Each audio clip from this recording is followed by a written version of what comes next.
Hello everyone, क्या हाल है आप सभी के। आई होप सभी बहुत अच्छे होंगे और अपने एग्ज़ाम की तैयारी में लगे होंगे। आज का video one of the best important video में से एक है। यह वीडियो आपको भीड़ से अलग कैसे होना है उस बात के लिए आपका माइंड के सारे कन्फ्यूजन को क्लियर करेगा। सबसे पहले हम लोग जो डेली का काम है उसको करते हैं। सबसे पहले हम लोग ये देखते हैं कि हम लोगों ने कल क्या क्या कंप्लीट कर लिया था। हम लोगों ने कल नंबर सिस्टम के सारे PYQ कर लिए थे, मैंने भी कर लिया। रीजनिंग तो कल कुछ था नहीं। फिर फिल इन द ब्लैंक्स मैं 200 तक मैंने कर रखा है, उससे आगे मैं आज कर लूँगा कंप्लीट। इंग्लिश के सेक्शन में हम लोग सेक्शन मॉक इंग्लिश माध्यम का दे रहे थे, उसमें मेरा कल मार्क्स था 99। मैं कुछ लैग कर रहा था तो मुझे पता चल रहा है कि मैं कहाँ लैग कर रहा हूँ, तो मैं उस पर काम करूँगा। स्पेलिंग मिस्टेक की PDF ख़त्म हो गई होगी आप सभी के। और हम लोग वोकैब रिवाइज कर रहे थे। जीके में हम लोग PYQ कर रहे हैं बायोलॉजी का, तो विटामिन और डिजीज़ के और इन डिस्कवरी के सारे क्वेश्चंस हम लोगों ने कर लिए थे। मॉक कल 14 नंबर मॉक था, बहुत इजी मॉक था, आप लोगों ने भी दिया होगा। अच्छा स्कोर इसमें आपने किया होगा। अब आते हैं मेन बात पे। सबसे पहले ये कि आज क्या है। आज के वीडियो में शेड्यूल तो है ही है, और आज से मैं सोच रहा हूँ ना कि कुछ ना कुछ टॉपिक आप लोगों को रिवाइज करवाऊँ, कुछ ना कुछ ऐसा टॉपिक लेके आऊँ जिससे आपने कल जो पढ़ाई की या उससे पहले जो पढ़ाई की वो बहुत ही जल्दी वे में, बहुत ही कम वे में रिवाइज हो सके। हर एक दिन कुछ ना कुछ टॉपिक लाऊंगा। तो आज हमें HCF करना है, LCM करना है। भाई ये इंपॉर्टेंट चैप्टर है, ये रैंक दिला सकता है आपको। बहुत से कैंडिडेट का इन चैप्टर्स में प्रॉब्लम्स आती है, और वो प्रॉब्लम को लास्ट एग्जाम तक टालते जाते हैं, पर वो उसको कर नहीं पाते हैं। आप इसको कीजिएगा। मैं एक आपको वीडियो बताऊंगा, इतनी अच्छी वीडियो है वो, इतनी अच्छी वीडियो है। मैं बिल्कुल लुल था HCF LCM में, बट वो वीडियो देखने के बाद मुझे सच में बहुत फ़ायदा पहुंचा है, आपको भी फ़ायदा होगा। उसके बाद रीजनिंग में कोई टारगेट नहीं है, फिल इन द ब्लैंक्स को 300 तक करना है। और आज एक वॉइस का वीडियो स्टार्ट होगा। आप में से सभी सोच रहे हैं यार वॉइस का वीडियो क्या देखना है, लेकिन भाई 2x पे भी ना देख लेना, क्योंकि अगर वॉइस में ना कुछ नॉर्मल पैटर्न से हट के क्वेश्चन आ जाते हैं ना, वो हमारे गलत हो जाते हैं। और ये वीडियो बहुत अच्छी है, तरुण सर की वीडियो मैं बताऊँगा। वोकैब में रिवीजन करना है, क्विज देना है। उसके बाद क्या है, सेक्शन में हम लोग इंग्लिश माध्यम का मॉक दे रहे थे, तो ये मॉक देना है।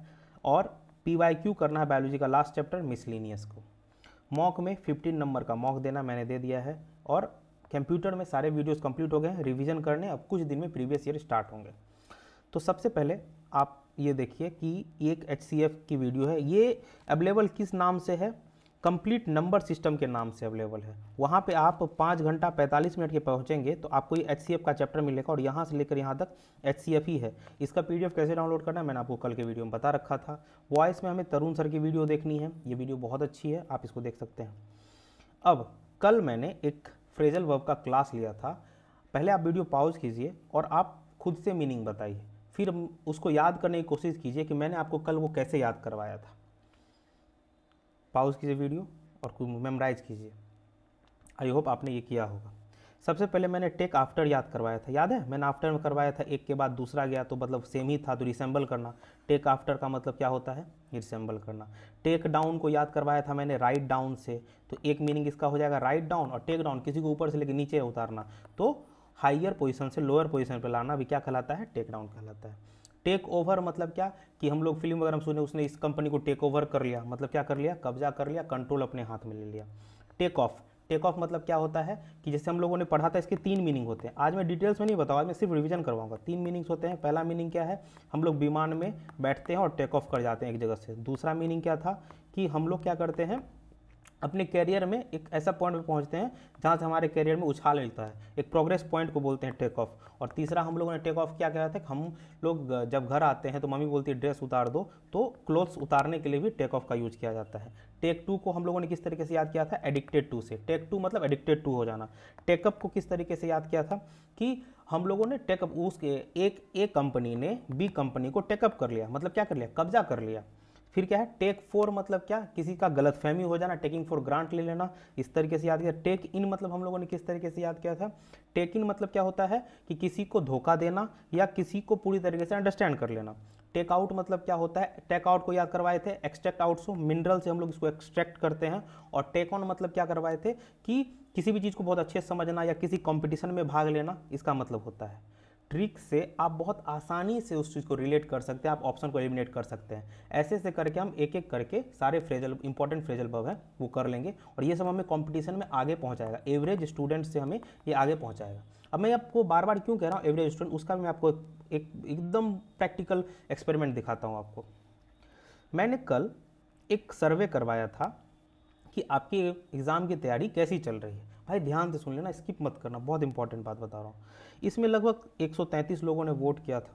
उसमें से आप देखोगे कि टनाटन मतलब ये वो बंदे हैं जो 300 प्लस मार रहे हैं हर एक में स्कोर, 310 इनका आ रहा है और इनको लगता है कि इस बार तो ये सीजीएल निकाल लेंगे। कितने हैं? 18%। नॉर्मल जो है भाई इनका अभी तक 300 टच नहीं हुआ है। मैं ऑन एन एज सर्वे बता रहा हूँ, वो तैयारी तो कर रहे हैं पर उनको कॉन्फिडेंस नहीं हो, 50-50% है। ये भी एवरेज में आ रहे हैं ये, और ये तो भाई इन्होंने पहले ही हार मान ली, इससे तो अपना कंपटीशन है ही नहीं। मात्र 133 लोगों में आप क्या देख रहे हैं? 18%। और ये इसी पे कांस्टेंट रहा है, ऐसा नहीं है। जब 60 वोट था तब भी ये 15-18% के आसपास था। मोस्टली हमें 20% ही कंपटीशन में देखने के लिए मिलता है और इनसे ही फाइट करना है। अब मैं आपको समझाता हूँ इस 20% में आने के क्या स्टेप्स हैं। पहले आप मेरा ये स्कोर कार्ड देखिए। ये स्कोर कार्ड में मैंने 324 स्कोर किया, मेरा परसेंटाइल कितना है? 90, और मैंने इसमें एक भी सिली मिस्टेक नहीं किया है। और मुझे लग रहा है कि मैं 324 से ज़्यादा इसमें ला ही नहीं सकता था। जो मैंने गलत किया है वो गलत होना ही था, वो मुझे आता ही नहीं था, मैंने वो तुक्का लगाया था या और भी कुछ। तो यह मेरे पोटेंशियल को पुश करने की बात आएगी। अब मैं इस पोजीशन पर पहुंच चुका हूं कि अब मुझे कुछ एक्स्ट्रा करना होगा कि मैं रेस के दौर में आ सकूं या मैं रैंक के दौर में आ सकूं। मतलब क्या कि हम लोगों को 3 स्टेप्स में एग्ज़ाम को क्लियर करना रहता है। पहला स्टेप क्या होता है कि एवरेज स्टूडेंट से ऊपर उठना, इसमें आपके लगभग 70% कंपटीशन खत्म हो जाएंगे। दूसरा स्टेप क्या है? अपने परसेंटाइल को कांस्टेंट करना। जैसे अगर मेरा जैसे 90 परसेंटाइल आ रहा है, 90 से 95 आ रहा है, तो इसके बीच में कांस्टेंट आ रहा है आ रहा है आ रहा है। यहाँ तक भी आपको अपने मन का जॉब नहीं मिलेगा। जब आप इससे पुश करके यहाँ पे आते हैं, आपको अपने लिमिट से ऊपर उठ के आना पड़ेगा, अपने लिमिट को पुश करना पड़ेगा। जब आप वो पुश करेंगे, और ये बहुत टफ होता है, तब आप रैंकर्स बनेंगे। जैसे मेरा क्या है, मैंने आज ना कोई सिली मिस्टेक किया, ना कोई ऐसा क्वेश्चन मेरा गलत हुआ जो सही होना चाहिए था। जितना मैंने बनाया मेरा उतना ही आना था, मेरे पोटेंशियल का बेस्ट था। अब मुझे खुद के ऊपर और काम करना पड़ेगा तो कि मैं इसमें पहुंच सकूं। ये सेम चीज़ जो मैं खुद के लिए बोल रहा हूँ, सेम आपके लिए भी अप्लाई होती है। आप ये बात समझिए, ये 20% जो लोग हैं उन्होंने तो पहले ही हथियार डाल दिया है। 62% को पता ही नहीं है कि वो क्या कर रहे हैं क्या नहीं कर रहे हैं, उनको कोई अभी सियोरिटी ही नहीं लग रहा है, ये अपने बेस्ट पोटेंशियल तक नहीं पहुंचे हैं। इनमें से बहुत लोग ऐसे होंगे जो बेस्ट पोटेंशियल पे होंगे, और इनमें से बहुत लोग ऐसे होंगे जो अपने बेस्ट पोटेंशियल की तलाश में होंगे। मेन कंपटीशन यही है।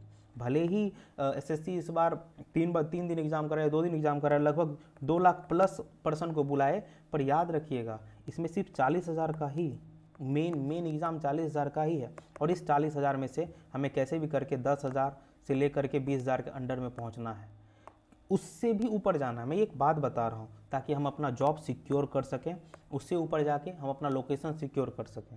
भाई जब से डेट 18 जनवरी के आसपास, 18 जनवरी की बात हुई है, जब से एसएससी ने ये घोषित किया है, लोगों ने पढ़ना छोड़ दिया है। यकीन ना है ना, आप ना मेरा प्रीवियस जो शेड्यूल है उसका व्यू देख लो, उसके पहले वाले का व्यू देख लो, आपको समझ में आ जाएगा कि जब से ये डेट अनाउंस हुआ है तब से लोगों ने पढ़ना छोड़ दिया है, वो कैजुअल हो चुके हैं। क्या आप भी तो कैजुअल नहीं हो गए? आप खुद को सोने से पहले आप अपने आप से रोज़ क्वेश्चन पूछिए कि क्या आप इंस्पेक्टर बनने के लायक हैं। अगर आपको अंदर से जवाब आता है हाँ आप हैं और आप वह काम को कर रहे हैं, तो आप ज़रूर पोस्ट लेंगे। लेकिन आप जब सोने जा रहे हैं और आपको अंदर से जवाब आता है कि अरे यार आज अच्छे से पढ़ाई नहीं हुआ, भाई संभलने की ज़रूरत है आपको। आई होप मेरा जो ये इंटेंशन था ये बात बताने का, आप लोग इस चीज़ को समझे होंगे, और अगर आपको ये वीडियो पसंद आया होगा तो आप इसको शेयर कर सकते हैं। Thank you so much. एक बहुत इंपॉर्टेंट बात जो मैं भूल गया था बताने के लिए, कि आप लोगों को मैंने पिछले वीक ही मैंने कहा था कि मैं एक ग्रुप बनाऊंगा, जिस ग्रुप में मैं सिर्फ 10% मतलब 9 वो और 1 मैं, 10% का एक ग्रुप बनेगा जो अभी से लेकर के एग्ज़ाम या एग्ज़ाम के आगे पोस्ट प्रेफरेंस तक हम लोग साथ में ही तैयारी करेंगे। और वो ग्रुप मैंने स्टार्ट कर दिया है, उसमें अभी 3 लोग हैं और तीनों मैं नहीं मतलब और सभी आउटस्टैंडिंग हैं, सभी बहुत अच्छे हैं और अच्छी से तैयारी में लगे हुए हैं। तो आप लोगों को अगर इस ग्रुप में आना है तो कंडीशन सिंपल सा है, हर एक इस वीक के पूरे मॉक में आपको अच्छा स्कोर करना है, स्कोर को कमेंट करना है। इस वीक के लास्ट में मैं उन 2 पर्सन को फिर से सेलेक्ट करूंगा जो जो इस ग्रुप में आने के लायक हैं, जो इस ग्रुप में आके फ़ायदा उठा सकते हैं। बहुत फ़ायदा मिलेगा आपको इस ग्रुप में आके, बहुत कुछ सीखने के लिए मिलेगा, मुझे बहुत कुछ सीखने के लिए मिलता है। तो प्लीज़ प्लीज़ प्लीज़ अच्छे से मॉक दीजिए और अपने स्कोर को कमेंट कीजिए, ताकि मैं लास्ट में वीकेंड पे उनको उनके कमेंट को सेलेक्ट करके मैं उनको मैसेज कर सकूं और उनको बता सकूं कि आप कैसे इस ग्रुप में आ सकते हैं। Thank you so much. Thank you.